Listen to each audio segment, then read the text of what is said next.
It's been a while since we had one of these talks.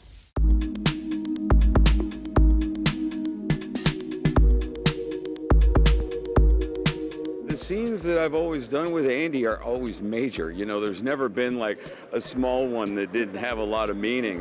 They've always been kind of a big moment for the show and certainly for our two characters. You know, the scene that I think that everybody's seen this year, that they'll see in the first three, I guess. I'm trying to remember where it all fits. It was a little bit different than it was just mano-a-mano, but I really liked the episode after the one where Negan is introduced. So the first one back in season 7, I believe, where it's just really me and Andy in a Winnebago, and I'm kind of torturing him all over the place. That's when I really kind of got to know him, and not only as an actor, but as a guy, and I fell in love with him. You know, he leads by example. He's the first on set. He's the last to leave. He stays in character the entire time. He's got an incredibly generous spirit to everyone who's come on to the show, new people, old people. So I think, you know, he encouraged us to try to carry that on in his absence, and I think we were able to do that. Most definitely. I think that we've all just been enjoying every moment we do have with Andy, knowing that this time is limited. We all send him off with the best of wishes and open arms, because at the end of the day, he is the show. And we will try our best to pick up the slack and you know, raise that flag where he once held it so effortlessly every day. I think the graciousness that he has, and as an actor, he's always giving to you in the scene. He's always ready. He's always on and 120%. But as I just ran into him again, and he said, you know what, we do the crying on screen. Because just talking about Andy makes me sad, you know? He's a legend. Practically every scene I did last year was with Andy.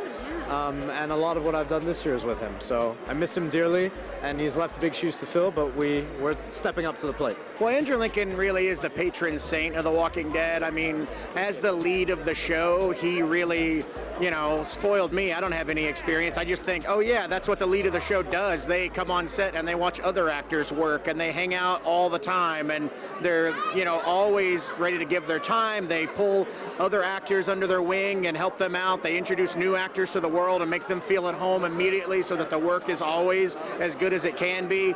And, you know, while he, you know, won't be in front of the camera, hopefully he won't be completely gone. We've got some really great stuff planned there.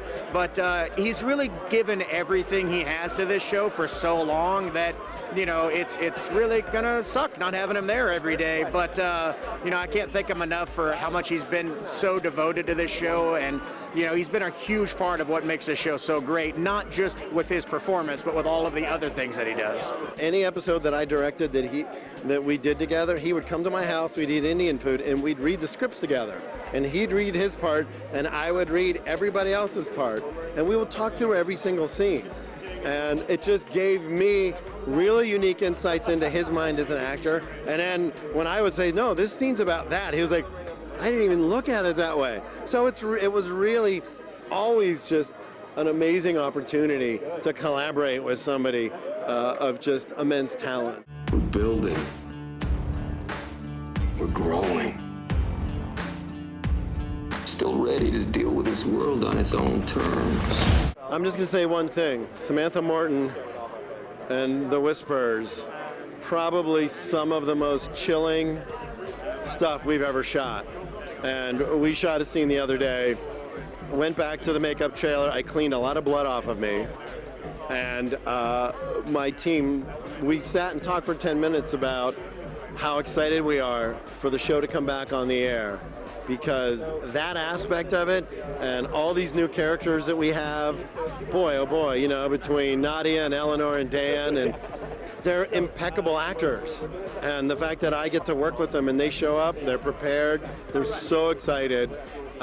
It's just been just a different vibe, a different world, and it's a world that fans of season 3, season 4 are really gonna they're going to gravitate to. There's a ton of really huge moments from the comic book series that happened in this era that we're going to be getting to this season. Comic book fans know, there's big evolutions in Alexandria. There's things like the time jump and a lot of things that come from that. There's Prisoner Negan, which is a very big storyline. And then there's the Whisperers, which I'm very excited to see. It's really great to be getting to this stuff in the show and seeing just how far the show's been able to evolve, and seeing Alpha come to life and seeing someone portray that character it's always a thrill every time it happens with any character, but Alpha is someone that's really special to me. It's a really huge push in the world of The Walking Dead, and you have to have somebody who can have a grounded performance in such an ungrounded segment of the world, and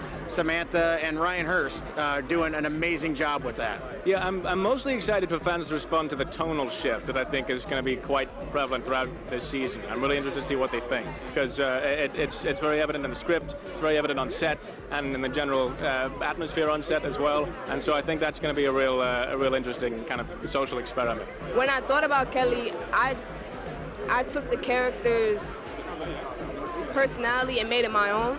Kelly's deaf, black, and is a protector, loves family and stuff like that. So I adopted Kelly as me. I would say that the community's sort of coming together and building this new world. I know we had a theme for the all-out war of season 8, right? But now it's different. We have these people kind of coming together. We will be jumping ahead in time. So there are a bunch of surprises, and it's a beautiful story. We've got a lot of story to tell. I just hope that the fans will stay tuned. I know it's going to be a crazy ride, and they are very loyal. We couldn't do it without you guys. I think every one of the community is learning how to do things for the community. They're trying to learn how to plant crops and trying to learn how to, horseshoes. Yeah, I mean, it really is. We're kind of returning to this idyllic sort of setting, almost like 200 years in the past in America. And it's kind of a cool way to look at the apocalypse, because at a certain point, past all the death and murder, you'd have to say, well, do we want to rebuild, or do we just want to keep running?